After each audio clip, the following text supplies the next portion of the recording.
Excellencies, ladies and gentlemen, good morning. I'm delighted to join you this morning in this energy transition dialogue. I am grateful and I congratulate those who have been involved in bringing us together as the conference celebrates its 9th anniversary. Let me also register my appreciation to the government and the people of Germany for the warm welcome and hospitality extended to me and my delegation. The Berlin Energy Transition Dialogue provides a valuable platform to exchange ideas on how to address the two interlinked challenges we face, that is of climate and energy. The conference comes just a week after the IPCC released the synthesis report, which essentially puts the world on notice that we are on the brink of irrevocable damage unless we act swiftly and before it's too late. And the message was loud and clear. The world needs to reach net zero sooner than was anticipated in the Paris Agreement, that is by 2040 instead of 2050. How to achieve that goal and what are the drastic actions needed to cut emissions is the dialogue that governments and policymakers around the world must have. And that is why this energy transition meeting is timely. The dialogue on energy transition, on how to balance energy security, affordability, and lower greenhouse emissions is at the heart of sustainable development, and it is a transition that needs to happen even faster. The vital role of energy in our lives and economies was brought home last year in 2022, especially to Europe, more compellingly than ever before in recent history. Europe is accelerating its transition to renewable energy, now driven not only by an existential climate imperative, but also by energy security concerns. I think my sister has ably put that in context. Let me today share with you what this transition looks like in Kenya and for Africa, and give the vision of Africa's assets and our ability to leapfrog technologically, make the continent, and Kenya in particular, a critical partner if we are all together going to navigate this next era of energy transition.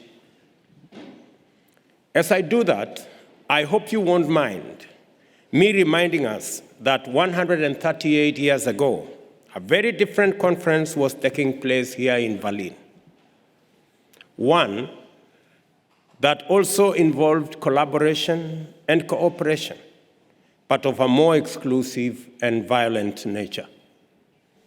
At that Berlin conference, it was a German chancellor who convened 14 of the world's leading powers to divide Africa among themselves and carve up our land and our people as they saw fit. In the years since that conference, so much has changed. We have seen the rise and fall of empires, the independence of African states, and the dawn of new challenges that demand a collective and collaborative response from all of us as we are gathered here in one such. Today, in Africa, we face multiple intertwined crises. We are the continent least responsible, but most vulnerable to climate change and its impacts. We are the continent with the least energy access, with over 600 million Africans still without access to energy. And of course, Africa still carries the scars of colonialism and economic and institutional dependencies that followed it. We not only have to provide secure energy access in clean and renewable way, we need to do this while managing economic dependencies, addressing odious debts, completely shifting our development models to finally prioritize the true flourishing and well-being of our people. But I have not come here to dwell on the past or to list seemingly unsurmountable challenges. Africa is not simply a victim in this story. Quite the contrary. It is precisely in light of these challenges that Africa's leadership on climate action is not just powerful, but it is also inspiring. In Africa, not too far from here, lies a continent of abundance, especially when it comes to renewable energy and green industrialization potential. The continent's renewable energy potential is 50 times greater than the anticipated global electricity demand for the year 2040. The untapped solar and wind potential is rated as super abundant in most African countries, meaning the potential is over 1,000 times the current demand. By contrast, all of Europe is classified as either replete or stretched, with renewable energy potential less than 10 times the current demand, indicating they will not be able to meet a massive growth in energy demand with domestically generated supply. Moreover, in Africa lies 30 to 40% of the world's minerals, including those on which the green energy transition depends, and plentiful relevant natural resources and assets. Add all that to Africa being home to the world's youngest and most rapidly expanding workforce. 60% of Africans, for the record, are under the age of 25. And you start seeing, from where I stand, why we need a conversation about Africa. Besides, we have the benefit of being able to leapfrog into a cost curve of technologies that didn't exist even a decade ago, one that supports green economic growth. As Frans Timmermans said a few weeks ago, and I quote, "The continent of Africa is probably going to be the most important partner for Europe in terms of developing the renewable energy sector," end of quote. And Kenya is leading the way. We will be the continent's green energy hub. Our national grid is small, at just 3 gigawatts, yet 92% of the power on it comes from zero-carbon sources like geothermal, hydro, wind, and solar. We aspire to reach 100% renewable in 2030 and to take a quantum leap to 100 gigawatts grid size and 100% renewable by 2040. That is possible thanks to our untapped potential of nearly 78 gigawatts of solar energy, over 57 gigawatts of wind energy, at least 10 gigawatts of geothermal energy, and 6 gigawatts of hydro. But the small grid size and relatively high energy costs have made it hard to attract energy-intensive industry to Kenya in the past. Yet energy-intensive anchor demand is exactly what is needed to make investment in additional renewable energy generation capacity bankable. Therefore, renewable energy generation capacity and industrial deployment need to be developed concurrently to overcome the current stalemate where each is waiting for the other to happen. This is a fundamental difference with European renewable energy development, where limitations may be available locations, maybe permits, and grid management, but you do not need to line up demand before you develop an investment case. This African reality tends to surprise foreign investors and drive the misunderstanding that there is no viable opportunity. So, what does Europe need to do to enable Africa meet its full potential as an energy and climate solution center? 1, Africa needs the right type, amount of investment capital to become the green industrial powerhouse of the world. Renewable energy investment and associated infrastructure is almost all upfront capex. With the right level of investment, Africa can provide energy success for all by 2030 while reducing total emissions related to energy generation by approximately 80%. Let me say that again. With the right level of investment, Africa can provide energy access for all by 2030 while reducing total emissions related to energy generation by approximately 80%. Number 2, Africa should position to serve European demand for products and services and not to be locked out through trade barriers. The carbon border adjustment mechanism to be introduced by the EU should engage production from places such as Africa that could offer low embedded emissions produced using renewables. And number 3, to enhance innovative financing, the EU should access more high-quality African carbon credits, which offer core benefits such as biodiversity and improved livelihoods to be used in EU emission trading compliance markets.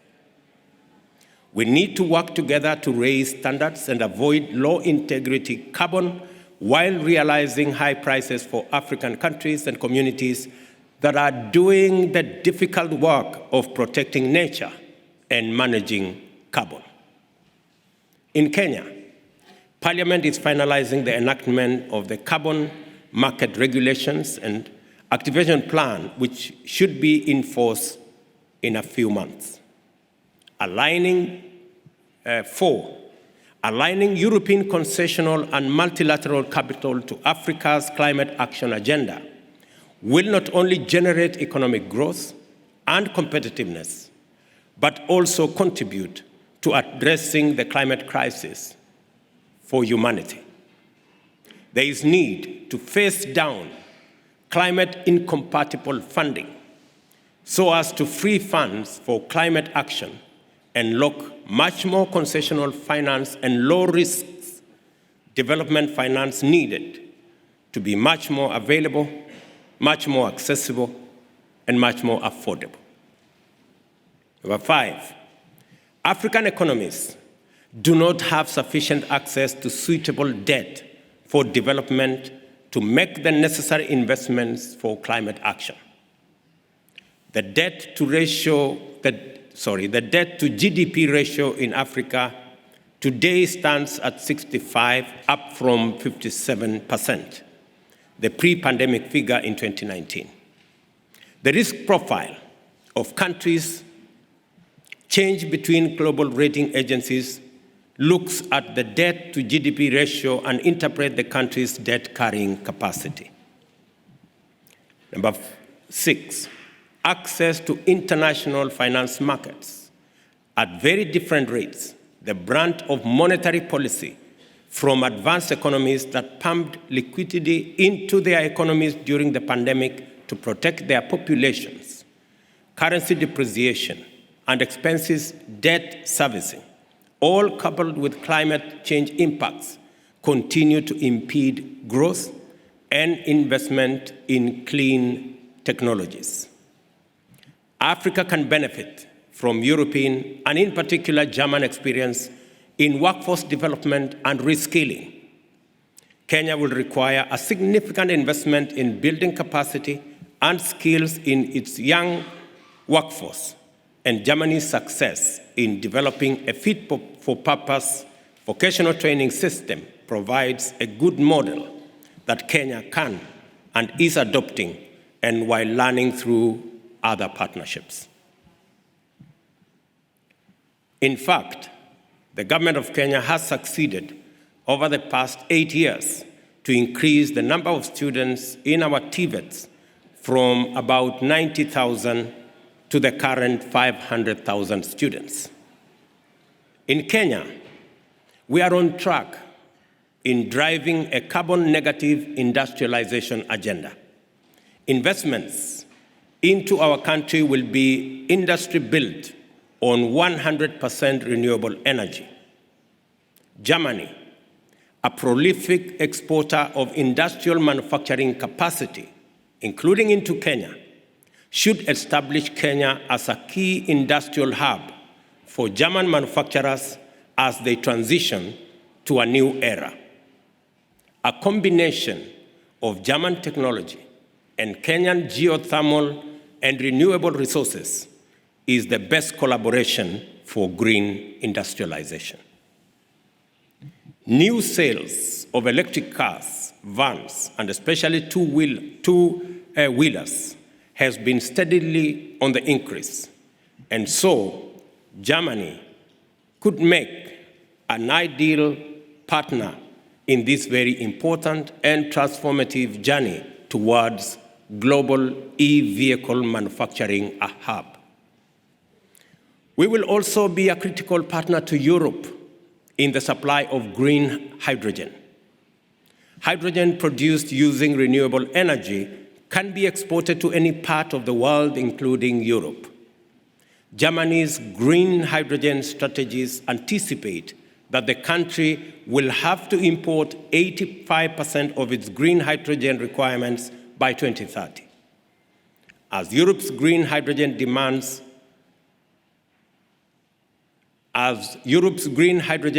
support the development of reliable supply chains and rules-based international hydrogen markets, Kenya is a good investment partner to help decarbonize the German economy and green the EU manufacturing capacities.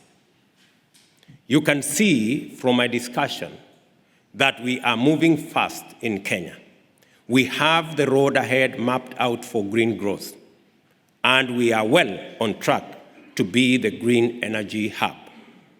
We offer, especially to Europe, the potential for a strategic green energy partnership. That partnership requires private and public investment to build together on the assets we have. We can accelerate the energy transition radically, reducing greenhouse gas emissions, while at the same time protecting our economic growth. But it requires bold strategic partnerships. Winning will not be possible without allies and partners who will bring technologies and investments necessary to unlock the huge renewable energy resources in Kenya and the continent of Africa for a mutually beneficial win-win outcome.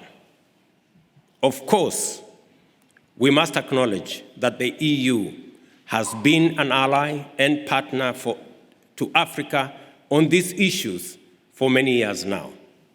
In 2007, we saw the launch of the Africa-EU Energy Partnership with the aim to facilitate the achievement of universal access to affordable, sustainable, and modern energy services in Africa.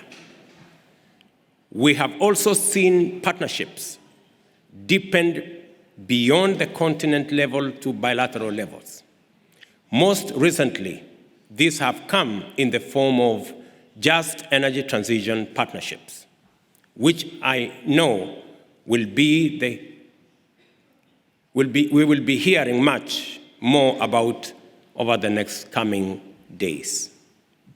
And of course, Europe remains one of the biggest investors and trading partners in Africa's economies more broadly. It goes without saying that Africa-Europe relations have helped create millions of jobs and remain a critical cornerstone of our future. In conclusion, the challenge I put forward to us for the next days is as follows. If we want to have a real chance of addressing the climate crisis, if we want to have a real chance of addressing past and persistent inequalities, and if we want to have a real chance of breaking the cycle of dependence that have plagued Africa and the global South more broadly for decades, then we will need to rise to the challenge of genuine partnership. Partnerships for renewable energy developments across the continent that are people-centered, socially and environmentally sound. Partnership that do not simply worsen the existing cycles of indebtedness and dependence. Partnership that puts real, additional financing into African-led just transitions without simply increasing debt and profit extraction. Partnerships that do not push Africa further into the past and further into fossil fuel lock-in, while failing to invest in real transition pathways towards a better, brighter, and cleaner future. I hope you all will join me in the next few days in rising to this challenge of genuine partnership. Finally, I would like to announce to you that Kenya is hosting the first ever Africa Climate Action Summit in Nairobi from 4th to 6th September this year. The object of the summit is to rally the world to tackle climate challenges that the least emitting continent, and to more importantly tap the numerous opportunities that Africa presents towards global zero ambition. The summit will provide a unique platform to deliberate on the nexus between climate change and Africa's development reality, and the need to push for increased investment in climate action globally and specifically in Africa.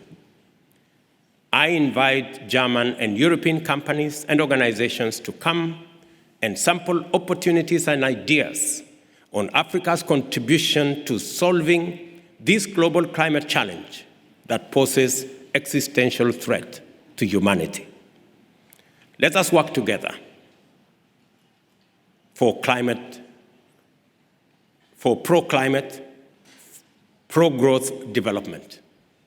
It has been proven that we can reduce emissions even as GDP grows. And Kenya and Africa are the best partners for this paradigm shift. I thank you.